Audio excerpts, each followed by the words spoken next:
What's going on, everybody? I'm Dominic with PowerSlap News. Joining me today, and I apologize if I say it wrong, is it Jay Rivera? It's Rivera. Rivera, sorry about that. Jay Rivera, the mighty Thor. Thanks for joining me. How's it going, man? Doing pretty good, man. How you doing? I'm good. I'm good. So, you're coming up. You came in this second wave of PowerSlap fighters. What made you want to enter the sport of PowerSlap? I thought it would be a great way to get into the UFC area. Try to get a name out there. I figured I was already I was already pretty close to the weight division, so I figured why not and apply. It wasn't hard to apply. I just went on the website, applied on, and a couple of weeks later, I got a call, and it was a pretty smooth and fast process. A little quick, especially because it was the first time for me to get into something like that, and it was a great experience. And I'm definitely ready to come back and do it again. So, no prior slap fighting experience, no like slap fighting champion, anything like outside other leagues, anything like that No, prior to PowerSlap? none. That was actually the first time I even heard that they had something like that before. So your background would be mostly MMA. It was mostly boxing. Boxing, mostly Yeah, boxing. So the most people I talk to is generally the MMA transition, looking to, like you said, make a name for themselves, get in with potential UFC, kind of yeah. make that bridge, make that connection. What's it been like for you transitioning from boxing going into power slap? Because we've heard it all from MMA. Let's hear it from a boxer. It's it's a different world. Um, it's a really big different world. During like when boxing and we are getting ready for like any type of fights, whether it's amateur, pro, everybody still has and the same thing with MMA. You still have a weight cut down, depending on what you're doing, and most of the time you're training to move out of the way. Hmm. You're staying flexible with good lean muscle density, so that way, you're pretty much at your prime when you're ready for your fight, and your main goal is to go ahead and move out of the way and dodge, and try to hit without being hit. That's like every fighter's motto. So to go into a world where you're trying to figure out how to receive a clean hit, you know what I mean, or even a foul, it doesn't matter. You're trying to figure out how you're gonna sit there and take that, knowing that you cannot move. So was And that how? Sorry, was Yeah, that one of the bigger mental hangups for you as a boxer? You've got that grinded into you muscle memory. When something's coming, you move. yeah. What was the training? Were you doing the noodle hits? Like what were you doing to kind of break that muscle memory you got? Um, Really, it was more of a psychological thing. I just knew that I couldn't move. I didn't want to flinch and get hit, like get hit twice. You know what I'm saying? Like, just I just follow the rules. You know what I mean? Just following the rules is plain and simple. So I had to, sit there and take it. I was trying to figure out what I could do to see how I could receive a hit like that. That's the first time I've ever been hit like that. You know, um, I've been hit in the face plenty of times, but never, just never just putting my neck out there for it. So I didn't know what to train. Like, how am I supposed to train for this? And I did realize afterwards, I felt certain muscles in my body after where I got hit, and then I felt where the bruising came from, and I felt like where the pain was Hmm. at. And so what kind of that let me figure out was exactly what muscles are actually like being strained when you're getting hit. So that's kind of like what I'm working on now, between trying to strengthen the same muscles that are for the receiving as well as the give. And then I already went back. I'm going back into the to boxing, just so I can get hit more often. So that way, I build more of a tougher skin on my face, and um, just keep. I want to get a strike. My next goal is to get like a striking coach. Not for boxing, because that's just it's different. I need something for great momentum twisting to keep my feet planted and have somebody teach me. 'Cause I already have a lot of power. The whole point is I just want to make sure that it's always clean. Hmm. You know. Well, I think So that's the beauty of the sport right now is because it's so new, you have that opportunity to kind of figure those things out and get that advantage over the yeah, competition. Like there isn't no set stone. Everybody has to do this. Everybody do this. We still don't know. We got people like AJ out there who train by headbanging. He's out there at these concerts just headbanging, and he's saying that's his training. Other people are out there with the weights, walking up and down the farm. Like everyone's Yeah, kind of tackling it. No one knows where to go. So I do think that's kind of a beauty here with you guys. Everyone kind of level playing field, figure this thing yeah. out as we go. Everybody's got to learn. It's Mm. nobody unless you come from an experience and coming from slap fights. Uh, this is a whole new experience for everybody who's coming in now. So whether you're receiving it for the first time or giving it for the first time, it's all new. Nobody's spending their time smacking people outside of the actual sport. Besides hitting the hand mitts or heavy bags and stuff like that. It's way different when you have to stand in front of somebody and go ahead and do that. Especially when you're waiting. You're hoping that you don't get fouled. You're hoping you don't get knocked out. You're hoping that you can receive it. You're hoping that you can come back. There's a lot of things you got going on in your head right before that hit. And if you're on the other end, you're hoping that you knock that person out and you don't have to receive it. And so there's still fear and excitement on both sides of the table. It's kind of like how you're gonna keep playing the field. That's all. So I've talked to some people, and some people have said the mental game in this sport specifically is very important. You were talking about it before too. What was it like losing a coin toss when you find out, okay, you got to take that hit, you got to prepare. What was that feeling like? It sucks. You're always hoping like this coin toss is gonna be everything. You know what I mean? It's gonna shut the difference between either win or lose.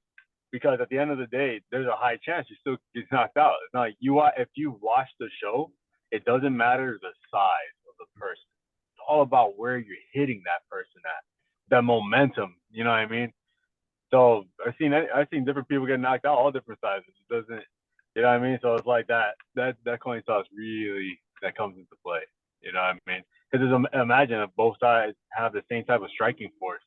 You know what I mean? The face doesn't have a lot of muscles on it. So if you're thinking about it, the same striking force on both ends can still come out with the same result. You know what I mean? So that's why it's like you gotta see if you can take it. Because if you can't take it on the first one, and you gotta try it, come back again. That's for sure, right? But I think like you said, it definitely sucks, but just the to get over that mental hurdle and get yourself prepared, like, all right, I'm gonna take a hit and hopefully we're okay. We make it through. Now, we saw your fight. We know unfortunately that didn't go the way it went. It went the way most coin tosses go. First strike, first way. So far that seems to just be statistics. But on Twitter, on Instagram, there's a lot of hate for this sport. As Yeah. somebody who's went through it, has taken a knockout, what was the aftercare? What was it like afterwards? How do you feel now? Is this a more risky sport than some of the other combat sports out there?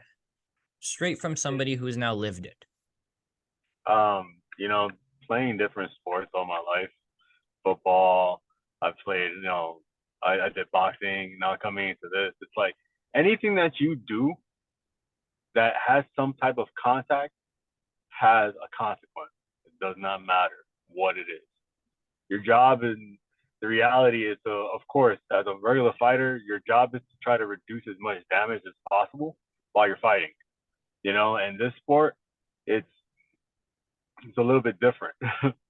You know what I mean? But I feel like a lot of people they have a lot of their perspectives on the way they see things are going to be different versus the people who are doing this sport.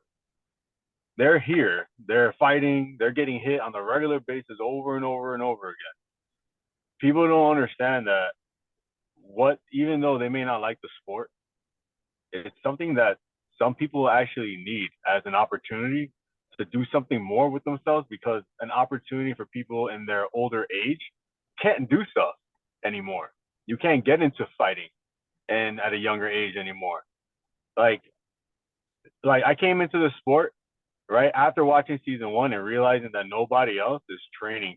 Like they don't fit. It's not a physical thing. It's more of everybody's practicing their swing and all this other stuff. I stood into this type of health field just because of like health reasons prior to my past, and I continued this look. So a little bit of opportunity is a little bit more open for even at my age. I'm 33. I'm going to be 34 soon. So it's like at this I kept myself in a great physical condition to allow myself to keep fighting and keep doing those other things that the younger competition has against me. So now if you see all these guys who are taking their time to go in here, and at the end of the day, it's everybody's life for themselves, and everybody's going to make the choice to do exactly what they want with it. Now, if this is an opportunity for them, they're happy. I've talked to almost all the fighters, and not one of them are like, I hate this thing. You know what I mean? They've been knocked out. They've been knocked down over and over again. They get back up, and they're like, you know what? This is more like a great competition sport between a group of guys that never, or and women that never got to do any other type of sports that they felt they could do. This is a sport where anybody can get into it, train, and really become something else. This was an open opportunity for other people. This is not something I feel like everybody's like, yeah, we're gonna get slapped forever, because no fighter fights forever. You know what I mean? This is a good window for the average person to give it something. You know what I mean? And they have to let go of all the fear and all the fear of getting injured, the fear of the death. They have to feel like it's gonna happen regardless. So why not do something where I rather have I rather have died in that circle right there than have died in my room not doing anything. You know what I mean? At Yeah. least when if I did something, I know I did it for me. I did it because I want to do it and try it, Mhm. because other people won't do it. So if they won't do it, I'm gonna do it. You know what I mean? I think that seems to be the general consensus when I talk to people, when I ask the other fighters, like, what do you have to say to that? What are your thoughts on that? And everyone comes down to, at the end of the day, there's opportunity here. I have kids. There's money here. There's Exactly. great health care. Like, I get my name out there. Everything about this is beneficial to me. The community is good. Everyone's Yeah. enjoying themselves competing. People are telling me they're enjoying it. So I think everyone has the same kind of consensus there. Everyone who's at least participating, there's still these haters on the outside. There's always going to be these haters on the outside. But at the end of the day, there's way riskier things people are doing out there. And it's your Yeah. choice to do them or not. It's a risk every time you get into your car to do anything. You're not in control of any of that. Being in that ring, I controlled myself being there because I trained for it. I worked for it. All these guys are training, they're working for it. So they earned that opportunity to be there. It wasn't just handed, it was something they took control of in their life and put themselves forward for everybody else. Everybody's got something they need to fight for, and they're willing to sacrifice a bit of themselves to make sure that they cover the people that they care about. That's all it's for, you know. So And I'm happy to have the opportunity from Dana to go ahead and even put something out like this, because I never thought I would be into the UFC or anything like that, and now I am. And it's because somebody else had a great idea and was like, you know what? Let me try something else, see how this works, and it's working so far. So I got no complaints over here. So even after your first performance, the first episode that we've seen with you in it, the phone rings right now. Dana White says season 2 Dubai. You're saying yes? Of course, Of course. Okay. it's an So opportunity knocking at the door. I'm not gonna say no.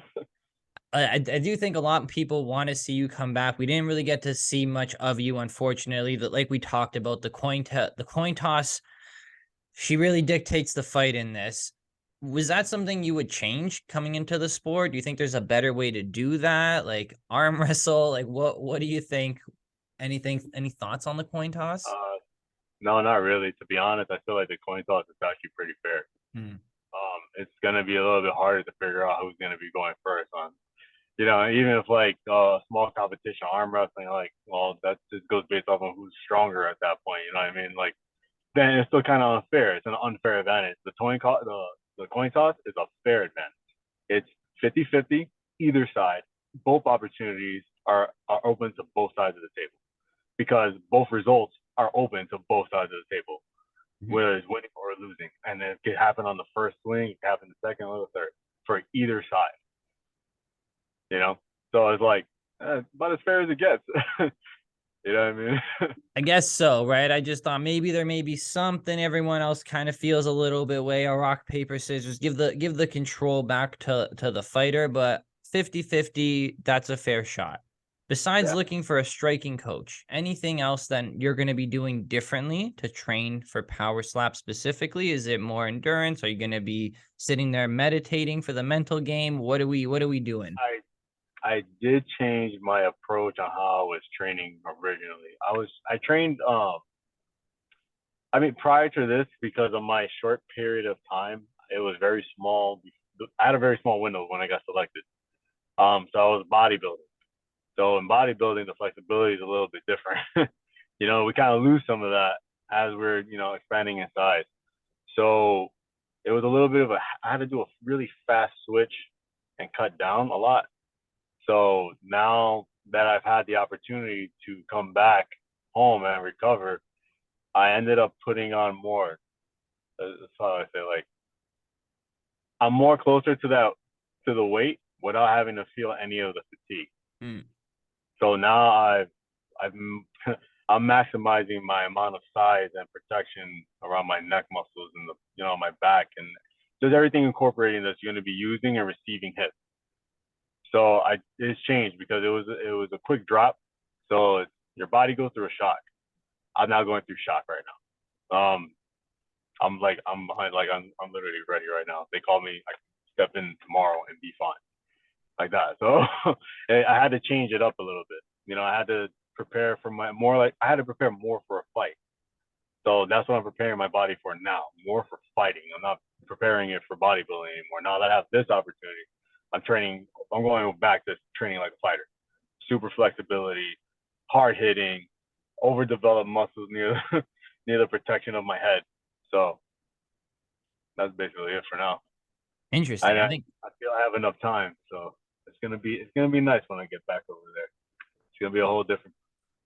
well, that's good. We definitely want to see you back. Any thoughts on height versus weight in this sport? What's more important? Do you want to be the heavier fighter? Do you want to be the taller fighter? Do you want the longer arm? What do you think makes the if you were a coach and you were scouting, what's the body trait that you're looking for a power slap? Um, Reach is I feel like is very important. Because that also dictates on how much power you can have, and because of how it depends on your lean. If you have short reach, you have to lean in a lot further Mm. to go ahead and get your swing, which also puts you off balance a little bit. If you got a good reach where you can go ahead and you can stand forward and pull back to get that lean, it's a lot different. Um, it's the same thing like when you're fighting. The person with the longer reach and the shorter reach, the person has to be closer who has the shorter reach versus the person who has the longer reach. Their power is greatest at the furthest of their strength. You know what I mean? So at the end of the reach, that's where they're gonna have the most power. And in this, we got that box that separates us. You know what I mean? The only thing you got is your face. So they got some pretty good reach. Well, the So the lean, that you're the first person I've heard mention the lean because a lot of people talk about, at least the fighters I've spoken to, talking about they want to be the shorter fighter because they like to put the little bit of the hips and the knees and kind of that explosion on the come up. And when you're the yeah, taller fighter, you don't kind of get to do that as much. So they would generally prefer to be the shorter. But you're saying if you're the shorter, maybe you're leaning in too much, and that's kind of taken away from your power. by taking away from um, because I'm only 5'7", so most of the people that were in my actual weight class were kind of close to that height. And when we were all training together, the same thing that I noticed was when everybody comes down to do their back lean, they also come in to do a forward lean too because their reach isn't as long. So they're doing a back and front, Mhm. trying to keep it in. So they got that whole rocking motion instead of a twisting motion. You know what I mean? So the Okay. twist is where your power is at. Not when you're rocking. Hmm. So I noticed that a lot of the heavier fighters, because they're taller. If you watch, um, like my other good friend TJ, if you watch him and you see how he does when he comes in, his height was a perfect, like it's perfect. He didn't have to do a lean in or anything. He just stood, came back, full swing. So he stood with your base so solid that all that was just straight power coming straight to your face. You know what I mean? Hmm. And without that lean, you got a better measure. There's less risk of getting hit in the wrong areas of your face. Hmm. That's why I say that little lean forward changes everything versus when you have more of a perfect stance. You know what I mean? So when you pull in this little height, now when you come in, now your hand just reached a little further past your face. Now you got some thumb near the more of your bones. Mm. You know, that's just what I know just from like the shorter fights. You know. No, I think you're right there. I think there may be maybe something to the lean. I'm gonna call it the lean going forward. I think there's something to managing the lean. I think there's maybe in the future that might be something you hear fighters talk about, right? It's like what's your angle that you're reaching at. If I you wanted to season ask one, you, they talked about the heel lifting a lot. So because yes. when you lean forward, that's why that rock happens. So Uh, your feet went up instead of yeah. twisting to the side, they go up because you're on that lean and that little rock. And then So you risk the stepping foul and you don't want that. yeah, So Dana White has said, and we saw it a little bit more on the last Power Slap one, that there's a little bit more creative freedom on the walkout here, right? You get to do a little bit more, jazz it up a little bit, because you don't got too much time to showcase who you are to the people and let them yeah. know like it's a very quick sport. So, Mighty Thor, what are you doing come big walkout day? Do you walk out with a big hammer? What's the song? What's the thing that you do to sell yourself to the people? Um, I originally when I first came out, I was doing stuff from uh Creed because that was like a big thing for me. And it kind of surprised me at the same time when I found out I was the underdog of the fight. And but most of my background is from watching people come up from the underdogs. You know what I mean? So for me, it actually didn't bother me. You know, I was actually kind of glad. And now that I have a little bit more time, I have more time to kind of like set around what I'm planning to do with my Mighty Thor thing because that was basically from my business of Viking physique. That's what I've been doing for my personal training stuff. So I was like, I'm already using that, and I love Viking. So I kind of put that together, and I mean, obviously you can see I got Mjolnir around my neck, and earrings. That's just I don't know. That's just how I am. But I do plan on coming out with. I want to. That hammer idea sounds fun. I'm not gonna lie, it does sound fun. I may invest into doing something like that, just for a bigger crowd. I want to figure out something that's gonna bring more fans and more people in to want to watch. They have to get off the idea of what they think power slap is until you know what I mean, and understand that just like any other sport, people are here to take opportunities and make things happen. The more fun I feel like you make it too. Any sport is brutal. You see boxing, MMA, everybody's bleeding, broken bones. But there are people there that cheer to see greatness. And I feel like even out of this sport, you're gonna see some greatness out of a lot of fighters. A lot of creativity coming out of people that you wouldn't expect to have Mhm. something awesome. Right now, one of the other strikers, I saw them doing a lot of graphic design work with a lot of the other fighters. So you see this. This is like an opportunity that people would never think of, and they're using it for like that. So I got to find a little bit of my own for my own come out and see how I'm gonna go ahead and make this some extravagant blessing that I got. Gotta have a big walkout. You only get, I think, who was I talking to? I think I was talking to Alan Klingman, if I'm saying his name right. And he was saying you only got 20 minutes on, like, if the thing goes 3 rounds, you don't got very long to really make a name for Yeah, yourself.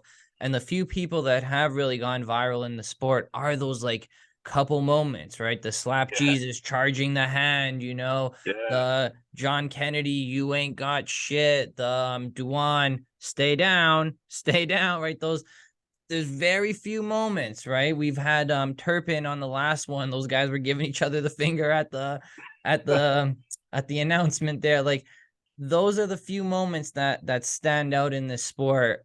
I think we need to see a little bit more, have some fun with it, you know? yeah, yeah. It's definitely a place where you can go ahead and make some real fun entertainment. I I tell you mean, that they it's fun. sold this, and this is pretty fun.